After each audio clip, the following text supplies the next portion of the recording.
ये है खबरों की खबर और आप देख रहे हैं खबरों की खबर टीवी। ग्रामपंचायत आहे जळगावचे, तर इथे सरपंच जे आहे ते चांगले काम करीत आहे का? आतापर्यंत काय काय कार्य केले त्याच्याबद्दल पूर्ण माहिती द्या। मी माजी सरपंच 74 जळगाव, विद्यमान उपसभापती पैठण कृषी उत्पन्न बाजार समिती। आज जे सरपंच आहे 5 वर्षापासून आतापर्यंत 35 वर्षात जे विकासाची कामं थोडा अधुरी राहिली होती माझ्या कल्पनेप्रमाणे, ती त्यांनी भुमरे साहेबाच्या माध्यमातून, भुमरे साहेब पालकमंत्री असताना विविध विकास कामाला निधी दिला आणि त्या निधीमधून त्यांनी विविध विकास कामं चांगली केलेली।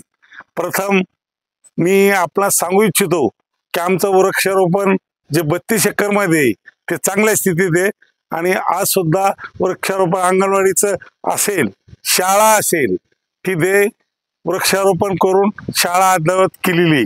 तसेच जे जाण्यायेण्याचे रस्ते होते, हे येणारा रस्ता, शाळेकडे जाणारा रस्ता, ते रस्ते आतापर्यंत दुर्दवावस्था झाली होती, तिथे जाण्या येण्याला खड्डे होते, ते रस्ते भुमरे साहेबांना निधी दिल्यामुळे सिमेंट रोडचे झाले आणि वेलगंगा नदीवर जो जाण्यासाठी पावसाळ्यात त्रास होत होता गावकऱ्यांना, शाळेतील मुलांना, तो त्रास दूर करण्यासाठी भुमरे साहेबांनी 5.25 कोटी निधीतून हा पूल तयार झालेला आहे। तसेच जलजीवनचे काम प्रगतीपथावर आहे आणि आता सध्याला काम सुरू आहे। जलजीवनचे काम थांबलेले होते, परंतु आता परत सुरू होणार आहे।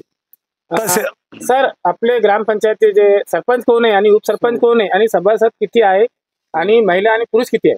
सरपंच ऋतुजा अमोल गिरंडे सध्याला आणि उपसरपंच नितीन शेषराव गिरंडे हे आहेत। सभासदांची संख्या किती आहे? 9। महिला आणि पुरुष किती आहेत? महिला 5, पुरुष 4।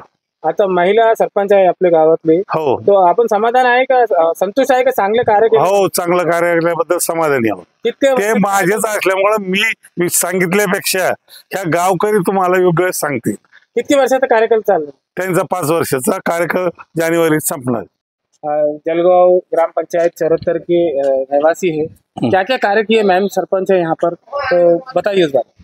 मी ॲडव्होकेट सचिन राम पडलेरंडे या जळगावचा चेअरमन आहे विविध कार्यकारी सोसायटी आणि इथल्या सरपंचांनी 5 वर्षात खूप कार्य केलेले। रस्ता केला, शाळा दुरुस्ती केली, घरकुल आणले, विहिरी मंजूर झाल्या आणि जळगाव ते बोरगाव रस्त्याचं भुमरे साहेबांनी काम चांगल्या प्रकारे मार्गी लावले। सर, आपण म्हणताय की जे पंतप्रधान घरकुलची योजना आहे आणि मनरेगाची जे स्कीम असते, आतापर्यंत किती लोकांना लाभ मिळाला? जवळपास 87% लोकांना, 87 घरकुलांना लाभ मिळाला आहे।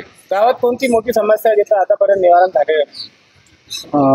गावात ते आमच्या इथं येलगंगा नदीवर पूल होता, तर भुमरे साहेबांनी तो मार्गी लावलेला आहे। ती फार मोठी समस्या होती, कारण नदीवरून पाणी आलं, तिकडं दळणवळण सगळं बंद व्हायचं, शहापूर, मानेगाव, खामजळगाव, त्या जाण्या येण्याचा मार्ग बंद व्हायचा, ते दुरुस्त झालेलं आहे। आता ग्रामपंचायतचे जे सडक वगैरे जे असतात ते सडकीचं काम झालेलं आहे? कशाचं? सडकचे? हा, सडक झालेला नाही काय, पंतप्रधान भुमरे साहेबांच्या निधीतून झालेला आहे ना।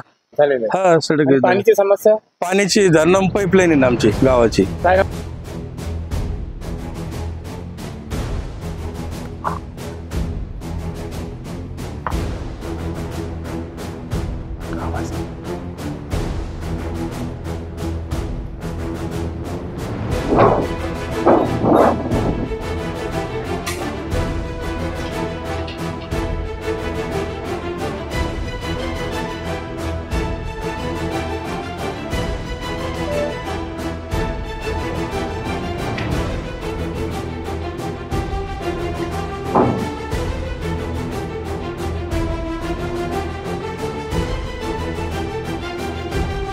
ये नया पुल का काम हुआ है।